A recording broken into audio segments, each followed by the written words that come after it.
Two new systems for Port Klang to ease container lorry congestion. Cabinet proposes 6 short-term measures at country's checkpoints.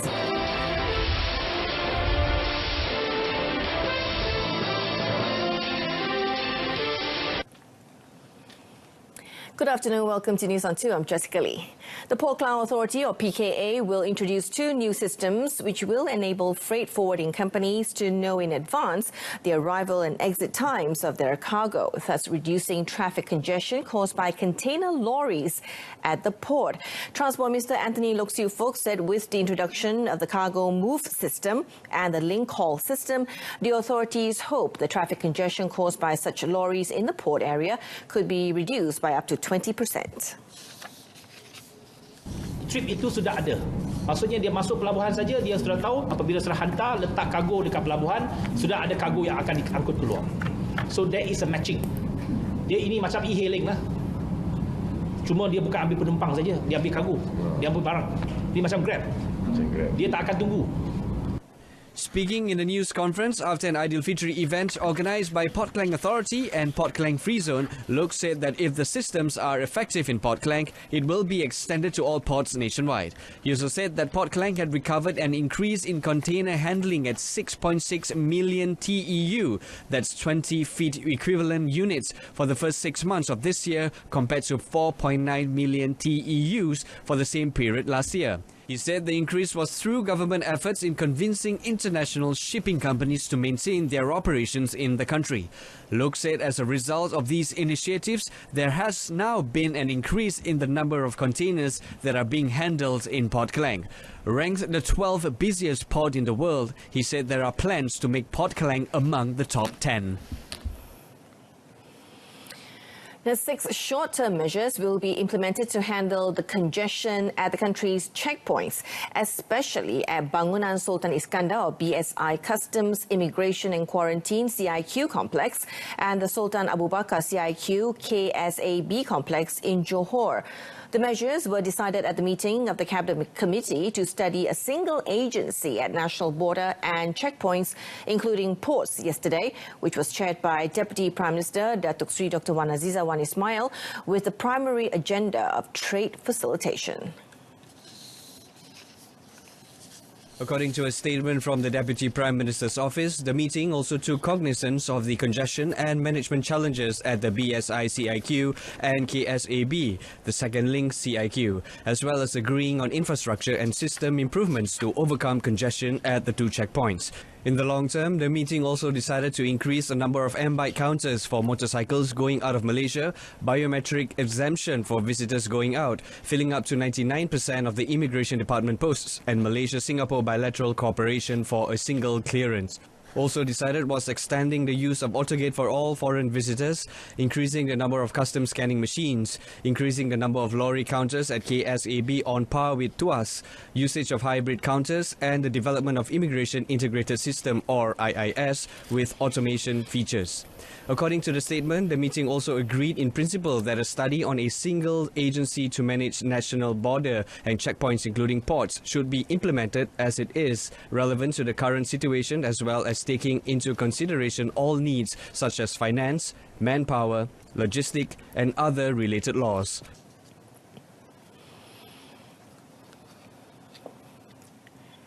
The reduction of the minimum voting age from 21 to 18 years will enable the voice of the youths across Malaysia to be more clearly and loudly heard, thus becoming the foundation for the future of Malaysia. Youth and Sports Minister Syed Saddiq Abdul Rahman said this is due to the fact that the issues raised by the young today would be the issues of the future, which they will be facing. Sama dengan golongan anak muda, apabila kamu berumur 18 tahun, kamu nakkan sistem pendidikan yang baik.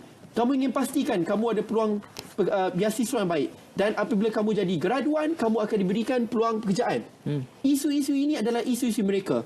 Tetapi walaupun impak positif atau negatif diberikan ke atas mereka, tetapi mereka tidak diberikan hak untuk memilih sistem yang akan bekerja kuat untuk dirinya. Itu tidak ada. Speaking during a direct telecast program, Police Economy on RTM yesterday, Syed Saddiq said he believed that 18 is an age in which one can make mature decisions to decide the nation's future. However, he said he wanted the youths to be more inquisitive about the domestic situation and current issues taking place to enable them to be clear about the true struggle in developing the nation.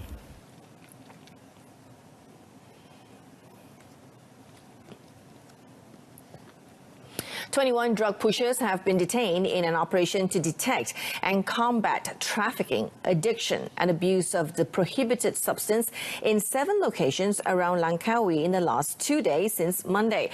Bukit Aman Narcotics Crimes Investigation Department NCID Acting Director Kamaruzaman Mamat said 31 people had been arrested in the operation for possession of drugs, while 68 others were nabbed for drug abuse.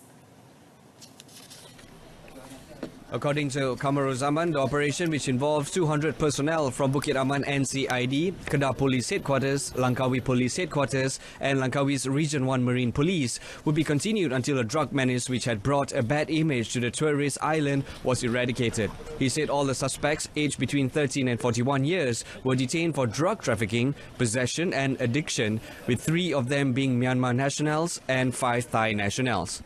Tak ada maklumat yang menunjukkan bahawa dadah-dadah itu diproses di sini. Cuma dadah mungkin dadah itu daripada mainland masuk ke sini dalam bentuk yang kecil. Kerana jumlah rampasan dadah pun tak banyak. Keseluruhan pun baru 85 gram dadah heroin yang kita rampas walaupun kita tangkapan kita 100 lebih. Commenting further, Kamaruzaman said investigations found that the drug supplies were obtained from outside and brought in through illegal fishing jetties found on the island.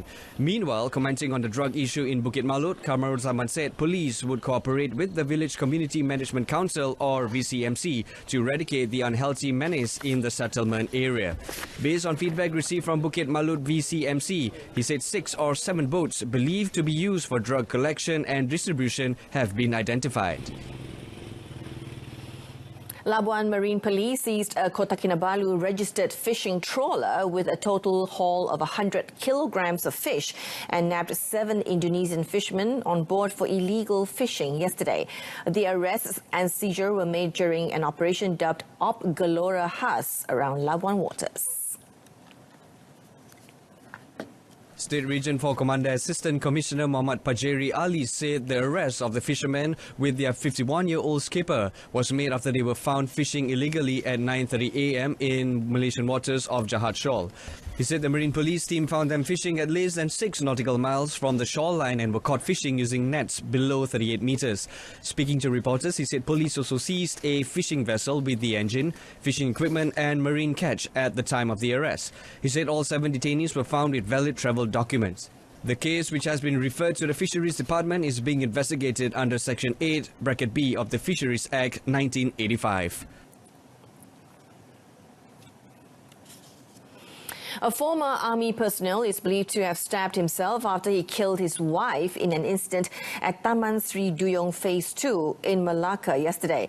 Melaka Tengah Police Chief ACP Afzanizar Ahmad said in the 9:30 a.m. incident, the victim, Samna Muhammad, 55, died at the scene after being stabbed 4 times by her husband using a kitchen knife. According to ACP Afzanizar, the woman who had 4 stab wounds was lying next to her husband, who was also injured in the stomach after he attempted suicide. Apabila kita sampai, terdapati kejadian berlaku di sebuah rumah teres 1 tingkat, ada 3 bilik. Punca kejadian cuai berlaku ekoran pergaduhan di antara si suami dan isteri. Daripada pergaduhan itu membawa kepada perbuatan membunuh si isteri. Si suami juga telah menikam diri dia. Ada 2 kesan tikaman pada suspek lelaki. Speaking to reporters at the scene yesterday, ACP Afzanizar said the quarrel, which began in the kitchen, proceeded to the garage before the incident was discovered by their 25-year-old son, who had just finished bathing.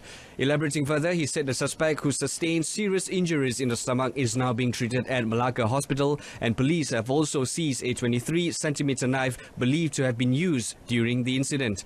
According to him, the man holds a psychiatric treatment card, but police are still determining his last treatment apart from 2 previous records under Section 380 of the Penal Code for theft and drug-related offence. The case is being investigated under Section 302 of the Penal Code for murder, and the body of the victim had been brought to the Malacca Hospital for post-mortem. 4 members of a family died in a road accident yesterday while travelling from Klang to Tanjung Karang. Kuala Selangor Police Chief Superintendent Muhammad Azri Abdul Wahab said the victims were Ahmad Awang, 56, his wife Hayati Muhammad Zain, 57, Hayati's elder sister Noria, 61, and their mother Kamsia Saleh, 77.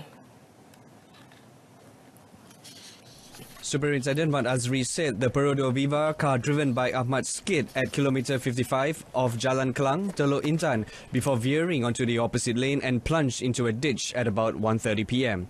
In a statement yesterday, he said all 4 of them were trapped in the car and died on the spot. Superintendent Mat Azri said the family members had written a will and were sending Kamisa back to a home in Tanjung Karang. The bodies were later sent to the Tanjung Karang hospital. Meanwhile, back home, the Olympic Council of Malaysia, OCM, has expressed confidence that newly appointed Sports Commissioner, Associate Professor Dr. Wirdati Muhammad Razi, is capable of resolving problems affecting several national sports associations. OCM President Datuk Seri Muhammad Norzah Zakaria said the appointment of the senior lecturers of the Centre for Sports and Exercise Sciences, University Malaya, UM, as Sports Commissioner was a move by the Youth and Sports Ministry to bring out a new ecosystem in the national sports arena.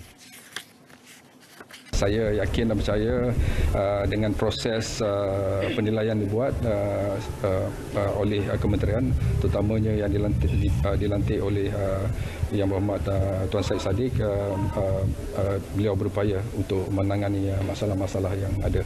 Dan saya juga merasakan bahawa satu pendekatan baru, not within the ecosystem, dan saya yakin bahawa ini merupakan satu she can be very objective.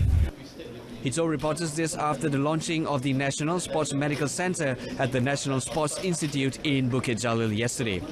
Wirdati succeeded Datuk Zaitun Othman, who retired in March after holding the post since the 1st of February 2015. For the record, Wirdati is chairman of the Football Association of Malaysia Club Licensing Appeal Body and former treasurer from 2014 to 2016 and auditor from 2016 to 2018 of the Asian Games Management Association. The National Sports Institute, or NSI, continued to expand its wing with the establishment of the National Sports Medical Centre, PPSN. The main objective of PPSN is a sponsorship program initiative under the Institute's commercialisation. NSI's Chief Executive Officer Ahmad Faisal Mat Ramli said PPSN will offer 7 types of sports medical services. They are, among others, a sports medicine specialist clinic, physiotherapy and rehabilitation, sports massage and recovery, specialist reference, preparation and care of athletes, medical supplies and coverage of championships medical services. The specialists on standby are well known and have experience in treating world-class national athletes, including badminton star Datuk Lee Chong Wei. Apa yang istimewa pada PPSN ini adalah kepakaran dan pengalaman kami sendiri. Selama 25 tahun, we have been treating world-class athletes di Malaysia. Ya. Sebagai contoh, saya pasti dengar dulu masa Datuk Lee Chong Wei mengalami ruptured Achilles, ankle pada masa tersebut, kita hanya mengambil masa hanya beberapa minggu sebelum Olimpik, dan our experts ni yang di sini yang tukus lumus menggunakan kepakaran mereka untuk mengembalikan beliau ke tahap terbaik pada masa tersebut. Dan pengalaman mereka ni tak dapat di mana-mana kerana mereka ni deal with athletes, they are very specialized in sports injury.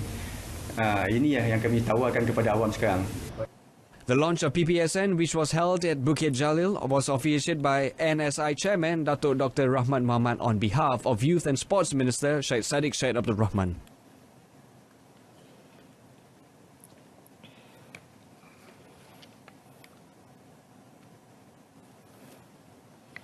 And that's it for this afternoon. In our top story, 2 new systems for Port Klang to ease container lorry congestion. Join us again at 7 this evening for more updates. I'm Jessica Lee. Stay tuned to TV2 and have a pleasant day ahead.